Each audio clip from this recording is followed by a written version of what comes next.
No, ko smo narezali praprot oziroma mah na take vejice, jih združimo.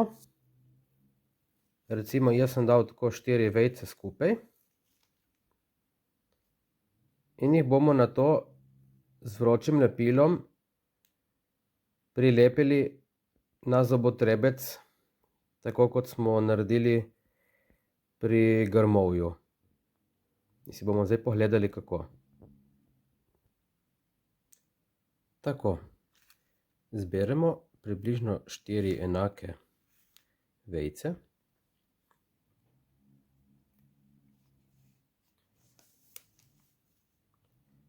Nanesemo malo lepila na eno stran zobotrebca.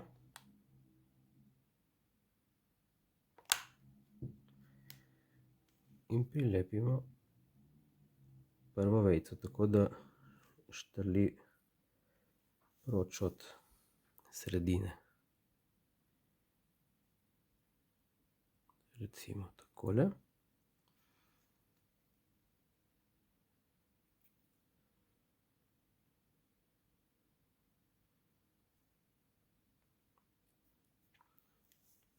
In kar nadaljujemo.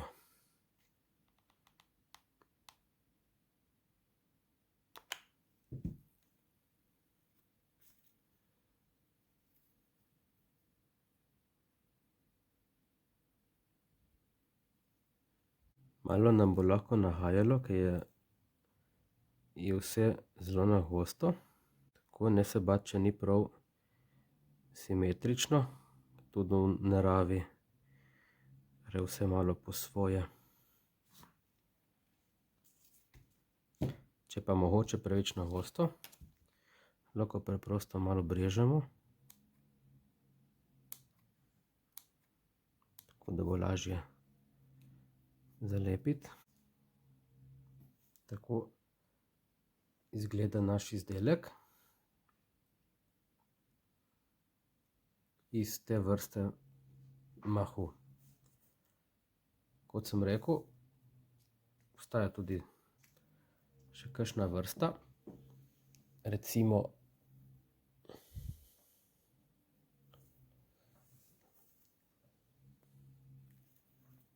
tale je malo redkejša, ma ni važno.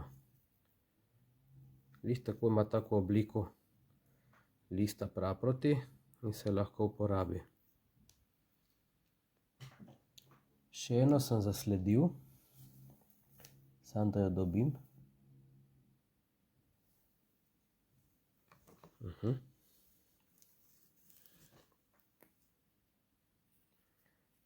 To je take sorte. Je malo bolj drobno. In v glavnem bolj treba biti previden, recimo, če je mah preveč moker, če ga hočemo posušiti, a ne smemo dati na, bi rekel, preblizu vira toplote, ker se rad kar posuši, rata kar rumenkast. No, tudi ta je zanimiv. Rata pač malo tak, kakšen bolj drobna praprot, ima tudi luštno izgleda. Se pa po istem postopku nalima na zobotrebc in dobimo tak rezultat.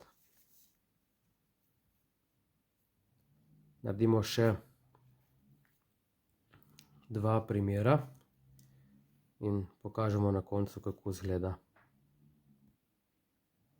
Takole, to so zdaj naši izdelki iz 3 različnih vrst mahov. To je taka, z malo bolj drobnimi listki. Ta je taka malo z bolj večjimi. In ta je taka še malo manjša. Tako izgleda prav luštno, kaj se vam zdi? Zdaj bomo poskusili še zapičiti en kos mahu, da vidimo, kako to izgleda na mahu. Takole izgledajo naši izdelki, zapičeni v kos mahu.